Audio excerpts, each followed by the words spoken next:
Assalamualaikum warahmatullahi wabarakatuh. Saya Kania Putri Ananda dengan NIM 21091066006 dari kelas A Informatika 2021. Di video kali ini saya akan menjelaskan program saya yang dibuat berdasarkan soal kuis dari mata kuliah metode numerik. Baik, langsung saja pada soal yang pertama. Selesaikan penyelesaian persamaan linear di bawah ini, yaitu 3x ditambah 5y sama dengan 44 dan 5x ditambah 2y sama dengan 29 menggunakan 3 cara, yaitu metode substitusi, metode eliminasi, dan aturan Cramer. Baik, langsung saya di kode programnya. Di baris pertama, print metode eliminasi. Di baris ketiga, ketika program dijalankan, user akan diminta untuk memasukkan inputan nilai X dari persamaan pertama dengan tipe data integer yang akan dimasukkan ke dalam variabel X1. Di baris keempat, user akan diminta untuk memasukkan lagi inputan nilai Y dari persamaan pertama dengan tipe data integer yang akan dimasukkan ke dalam variabel Y1. Di baris kelima, user akan diminta untuk memasukkan lagi inputan nilai dari hasil persamaan linear dengan tipe data integer yang akan dimasukkan ke dalam variabel hasil 1. Di baris ketujuh, user akan diminta untuk memasukkan inputan nilai X dari persamaan kedua dengan tipe data integer yang akan dimasukkan ke dalam variabel X2. Di baris ke-8, user akan diminta untuk memasukkan lagi inputan nilai Y dari persamaan pertama dengan tipe data integer yang akan dimasukkan ke dalam variabel Y2. Di baris ke-9, user akan diminta untuk memasukkan lagi inputan nilai dari hasil persamaan linear dengan tipe data integer yang akan dimasukkan ke dalam variabel hasil 2. Di baris ke-10, jika nilai dari variabel X1 lebih dari X2, maka akan masuk ke baris ke-11. Variabel A sama dengan X1 dibagi X2. Di baris ke-12, M sama dengan A dikali X2. Di baris ke-13, N sama dengan A dikali Y2. Di baris ke-14, hasil 3 sama dengan A dikali hasil 12. Di baris ke-15, X sama dengan X1 dikurang M. Di baris ke-16, Y sama dengan Y1 dikurang N. Di baris ke-17, hasil sama dengan hasil 1 dikurang hasil 3. Kemudian di baris ke-18, hasil sama dengan hasil dibagi Y. Dan di baris ke-19, P sama dengan hasil. Jika kondisi X lebih dari X2 tidak terpenuhi, maka akan masuk ke baris 20, yaitu kondisi else atau kondisi lainnya. Yang mana di baris ke-21A sama dengan X2 dibagi X1, di baris 22 R sama dengan A dikali X1, di baris ke-23 S sama dengan A dikali Y1, di baris 24 hasil 3 sama dengan A dikali hasil 1, di baris ke-25 X sama dengan X2 dikurang R, di baris ke-26 Y sama dengan Y2 dikurang S, di baris ke-27 hasil sama dengan hasil 2 dikurang hasil 3, di baris ke-28 hasil sama dengan hasil per Y atau hasil dibagi Y, di baris ke-29 P sama dengan hasil. Selanjutnya di baris ke-30, jika Y1 lebih dari Y2, maka akan masuk ke baris 31, variabel A sama dengan Y1 dibagi Y2. Di baris ke-32, M sama dengan A dikali X2. Di baris ke-33, N sama dengan A dikali Y2. Di baris ke-34, hasil 3 sama dengan A dikali hasil 2. Di baris ke-35, X sama dengan X 1 dikurang M. Di baris ke-36, Y sama dengan Y1 dikurang N. Di baris ke-37, hasil sama dengan hasil 1 dikurang hasil 3.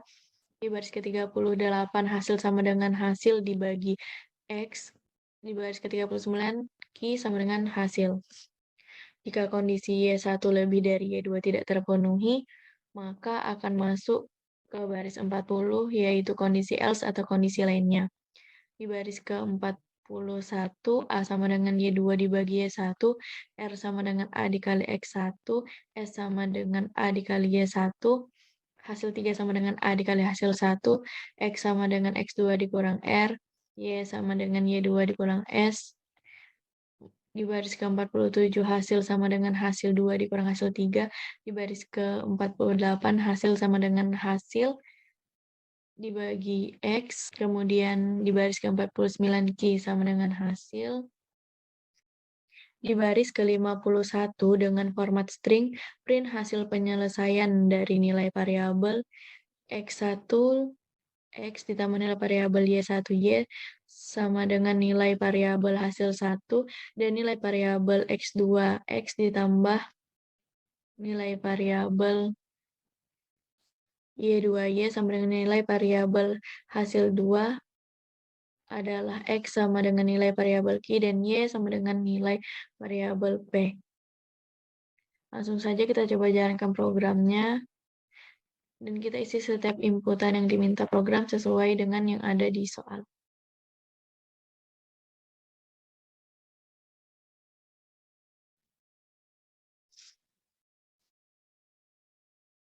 X1 kita isi 3. Y1 kita isi 5. Hasil kita isi 44. X2 kita isi 5. Y2 kita isi 2. Hasil kita isi 29.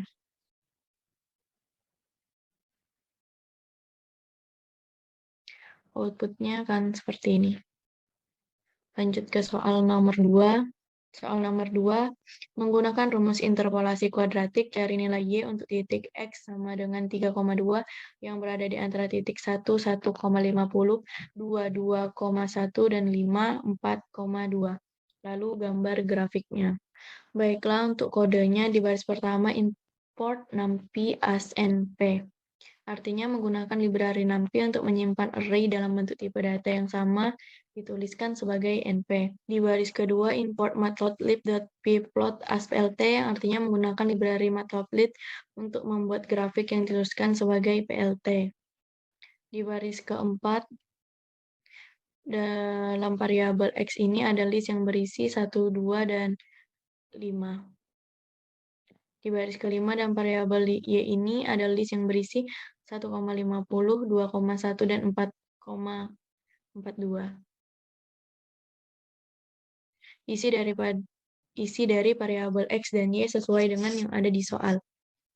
Baris ke-7, variabel N-nya sama dengan 3,2. Baris ke-8, variabel Y-nya sama dengan NP interp dalam kurung nilai variabel X-nya X, Y, yang mana np-interp adalah library dari numpy untuk membuat garis grafik monoton ke atas.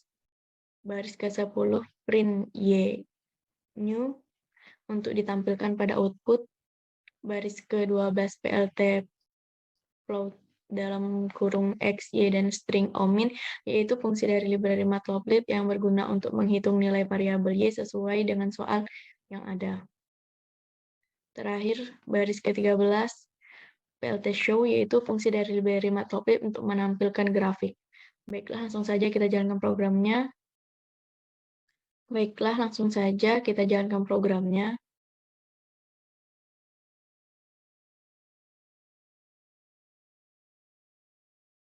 Nah, dan outputnya akan seperti ini dan grafiknya akan muncul.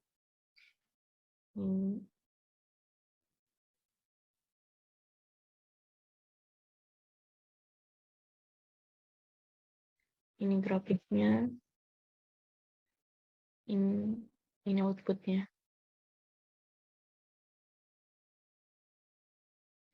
Lanjut ke soal nomor 3. Selesaikan SPL berikut ini menggunakan metode Gauss-Jordan. 6W ditambah 12X dikurang 3Y sama dengan 6Z sama dengan min 21. 12W ditambah 6X ditambah 9Y dikurang 3Z sama dengan 51. 18W dikurang 9X ditambah 12Y ditambah 12Z sama dengan 57. Min 6W ditambah 3X dikurang 6Y dikurang 3Z sama dengan min 27. Untuk kodenya di baris pertama import numpy as np yang artinya menggunakan library NumPy untuk menyimpan array dalam bentuk tipe data yang sama, dituliskan sebagai NP. Baris ketiga, variabel A sama dengan NP array yang kemudian isi dari listnya adalah SPL atau sistem persamaan linear dari soal yang ada. NP array itu adalah variabel yang berisikan library dari NumPy yang berfungsi untuk menyimpan data ke dalam matriks. Baris ketujuh, variabel Y sama dengan NP array yang isi dari listnya adalah konstanta dari SPL. Baris ke-9, variabel X sama dengan np.linal.solve dalam kurung A, Y, yaitu variabel yang berisikan library dari NumPy yang berfungsi untuk melakukan perhitungan terhadap matriks. Baris ke-11, print A untuk menampilkan isi dari nilai variabel A pada output. Baris ke-12, print X untuk menampilkan isi dari nilai variabel X pada output. Baiklah, langsung saja kita jalankan programnya. Nah, dan outputnya akan seperti ini. Lanjut ke soal nomor 4. Soal nomor 4, suatu fungsi f(x), x kuadrat dikurang 2x kurang 2 dengan batas bawah x0 sama dengan 2 dan batas atas atau x1-nya sama dengan 3. Tentukan nilai akar X dengan menggunakan A. Metode biseksi, B. Metode regulavasi. Untuk baris pertama, pada kode program print metode biseksi. Baris kedua, definisikan fungsi Python sebagai fungsi f(x). Baris ketiga, return x pangkat 2 dikurang 2 kali x kurang 2. Baris kelima, definisikan fungsi Python sebagai fungsi bisection dalam kurung x0, x1, e. Baris ke-6, variabel step sama dengan 1. Baris ke-7, condition sama dengan true. Baris ke-8, masuk ke perulangan while. Selama kondisi while ini adalah condition, maka masuk ke baris 9, yaitu variabel x2 sama dengan dalam kurung x0 ditambah x1 dibagi 2. Dan di baris ke-10, print seperti ini yang nantinya akan ditampilkan pada output. Baris ke-12, jika fx0 kali fx2 kurang dari 0, maka akan masuk ke baris 13, yaitu x1 sama dengan x2.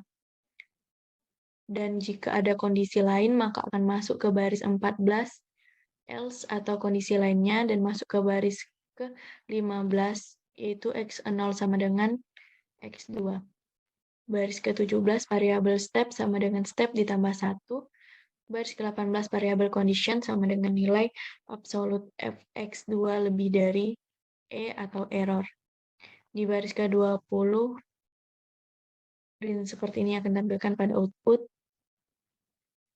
Ketika program pertama kali dijalankan pada baris ke-22, user akan diminta untuk memasukkan nilai x0 dengan tipe data float yang akan dimasukkan ke dalam variabel x0. Pada baris ke-23, user akan diminta untuk memasukkan nilai x1 dengan tipe data float yang akan dimasukkan ke dalam variabel x1. Pada baris ke-24, user akan diminta untuk memasukkan toleransi error dengan tipe data float yang akan dimasukkan ke dalam variabel e.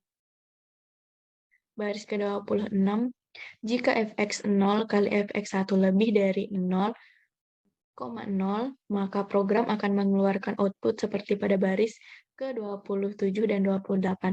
Jika ada kondisi selain daripada itu, akan masuk ke baris 29 else atau kondisi lainnya, dan masuk ke baris 30, yaitu menjalankan kembali fungsi bisection dalam kurung x0, x1, dan e. Artinya kembali lagi ke sini, dan kode di bawahnya akan dijalankan kembali. Baiklah, langsung saja kita jalankan programnya dan mengisi setiap inputan yang diminta sesuai dengan soal yang ada. Pada soal x0 sama dengan 2, x1 sama dengan 3, dan errornya kita tentukan sendiri, yaitu di sini saya tentukan 0,0000001.